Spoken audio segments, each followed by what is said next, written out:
I'm Giorgio Metta. I'm from the Italian Institute of Technology, a research institute based in Genoa, Italy, and I work on human robotics, and in particular I'm the coordinator of the ICAP project. Today I'm going to speak about the ICAP, Human Robotics Project developed the Italian Institute of Technology.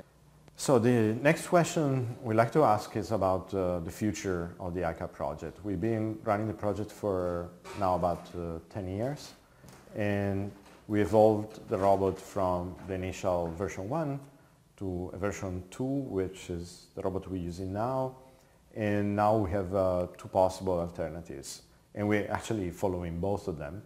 This is always intended to be the road towards autonomous robots that can interact with people and that can be populating our environments, so house, offices, public spaces in general. So the two directions for now, they're called ICAP 3, which is a new version of the ICAP, and I'm going to be saying a few words about that.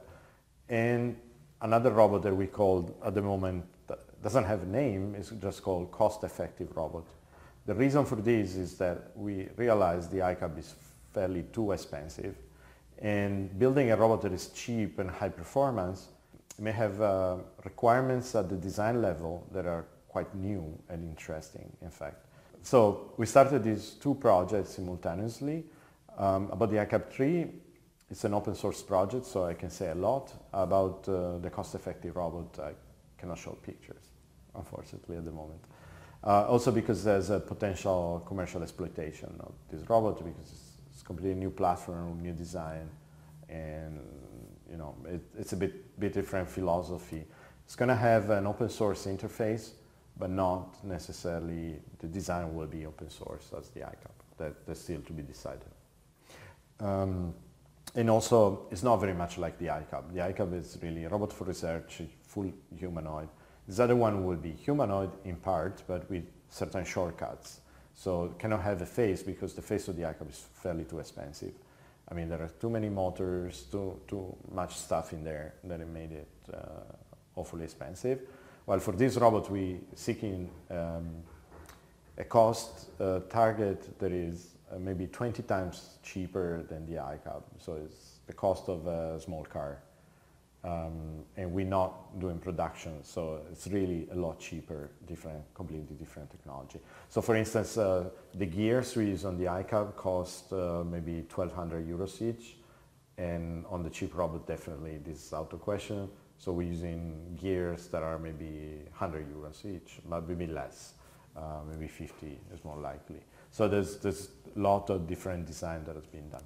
Anyway, the next slide is kind of the timeline of what we've done, starting with the first release of the ICAP, which happened in 2008, so the first fully built robot. Then there are a few examples of other stuff we've done along the way. Most important, we designed a robot that is called ICAP 2, where we redesigned a couple of things. So the neck and the head were done new to support better computer vision. So we made everything, the entire head, zero backlash, which means a lot of new components and expensive components. So that was part of the reason why it ended up costing that much. We redesigned the legs because we wanted to support bipedal walking. So ICAP 1 couldn't walk.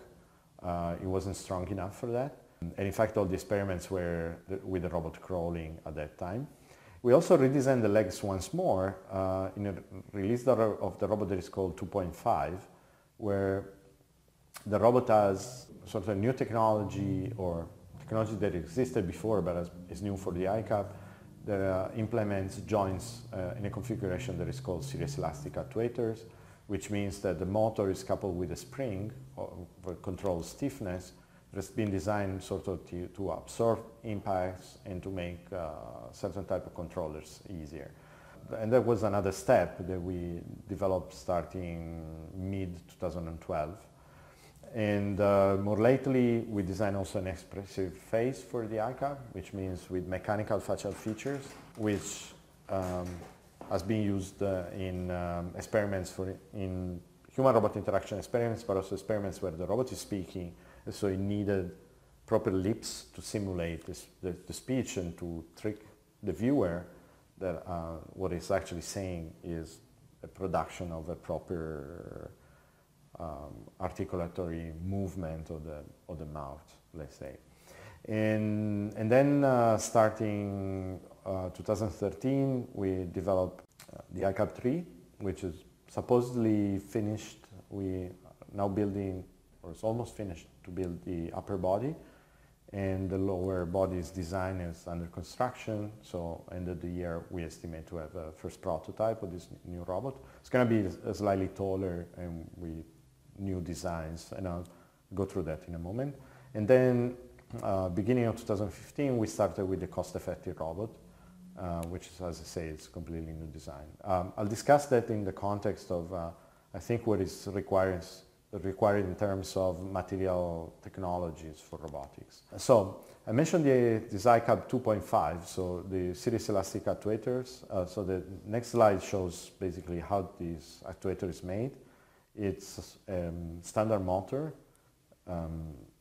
like any other joint of the iCub, with a spring which is made out of a single piece of steel, and it has been shaped in such a way to obtain a given stiffness. The stiffness is determined by how much the whole thing should deflect when given a certain stimulation, for instance with contact with the ground. So you know that when impacting the ground while walking, you'll get certain forces, and you want the spring to be deflecting of a certain amount given these impact forces that translate with various torques at the joints. So these are the advantage that it protects the robots from impacts, and during walking the impacts are fairly strong, and it may simplify control strategies, although this to be demonstrated, it's not entirely clear that that's the case. But certainly it protects the gears of the robot that are very, very expensive from these impacts during walking.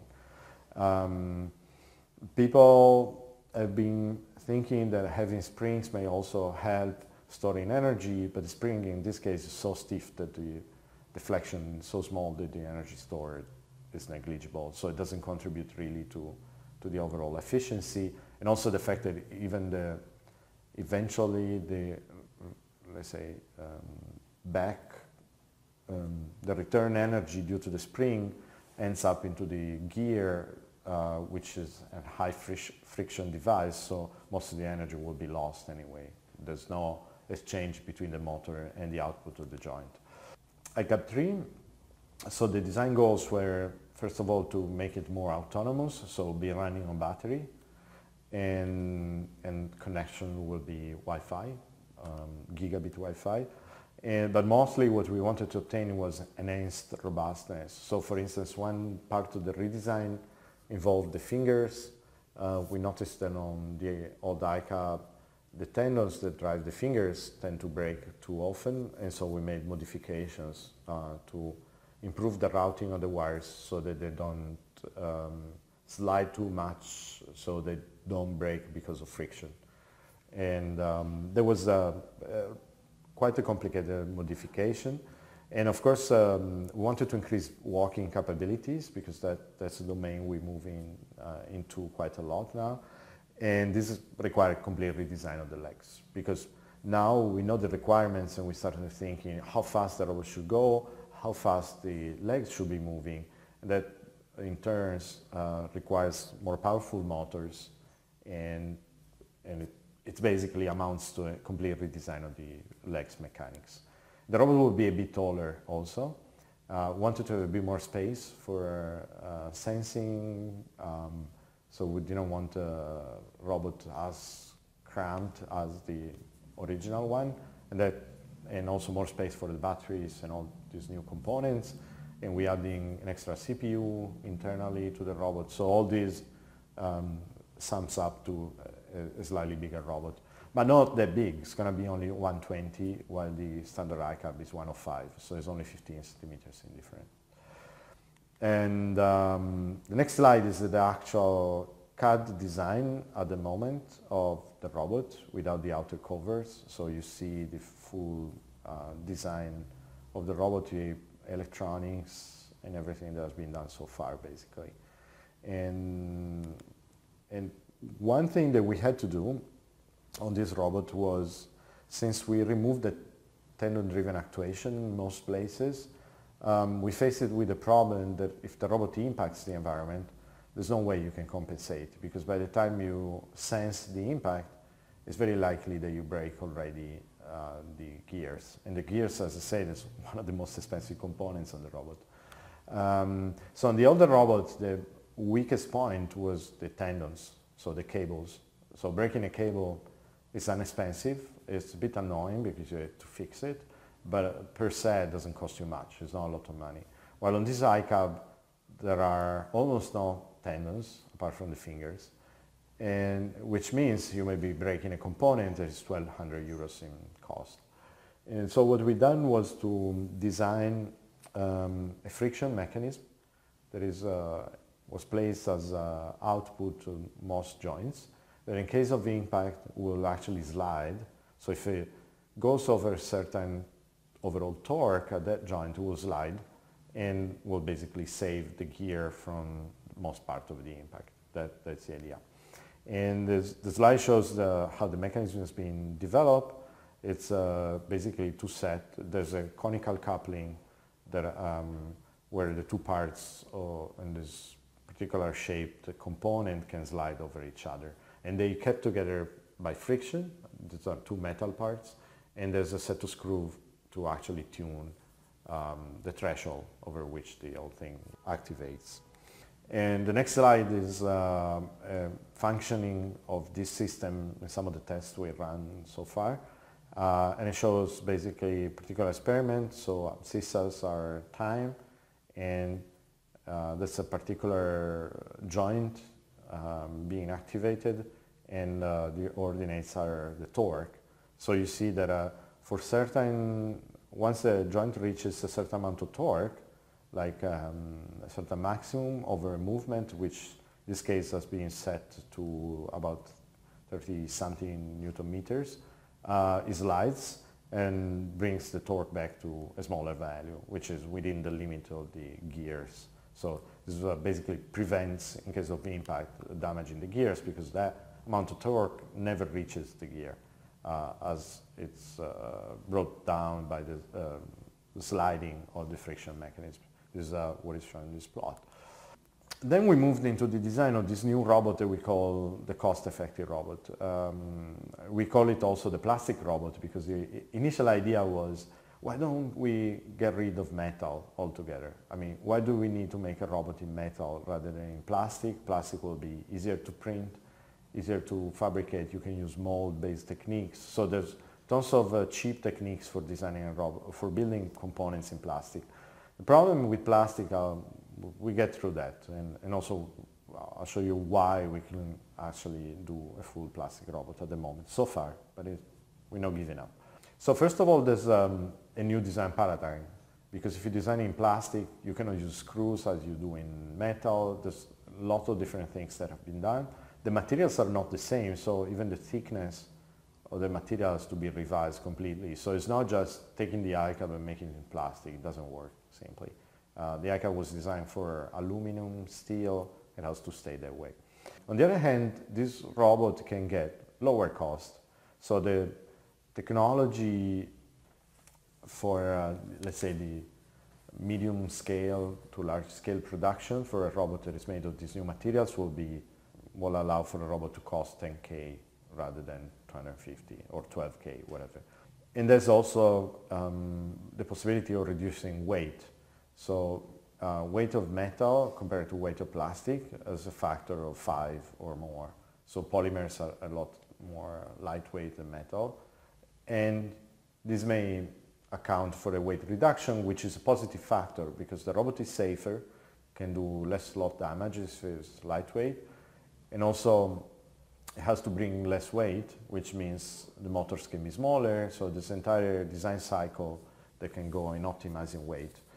And the other thing we can think of is to sort of functionalize the materials. So this plastic may not be only rough or a support plastic can be also part of the circuits that are into the robot. So, for instance, one of the problems with the iCab is that it's made of 5,000 components. These 5,000 components that are connectors, wires, cables, electrical cables, pieces of electronics, all components that may break. So one possibility into these smart materials is, for instance, embedding conductors so the cables can be into the structure of the robot. So there's a lot less that can actually break. Either you break the entire robot and then you replace the part that is broken, or these materials are in fact also able to bring signals from one place to another, and so it can simplify a lot the wiring of the robot, which is one of the most complex procedures, by the way. So just to give you an example, I have here a certain number of plots for the materials that may be foreseen to be employed. So there are three plots here, or three bars. So the measure here is the density, and there are three possible materials. There's steel, in particular the steel, specific hardened steel that we use on the iCab. There's aluminum. Again, it's not pure aluminum, it's a specific alloy that we employ on the iCab, and there's polymers. And the density, as you see, the polymer is about half the density of the aluminum, which is about 3 times less the density of steel. So steel is very heavy. Basically, aluminum can be lightweight enough, but then definitely the polymers are much lighter, by a factor of 50%.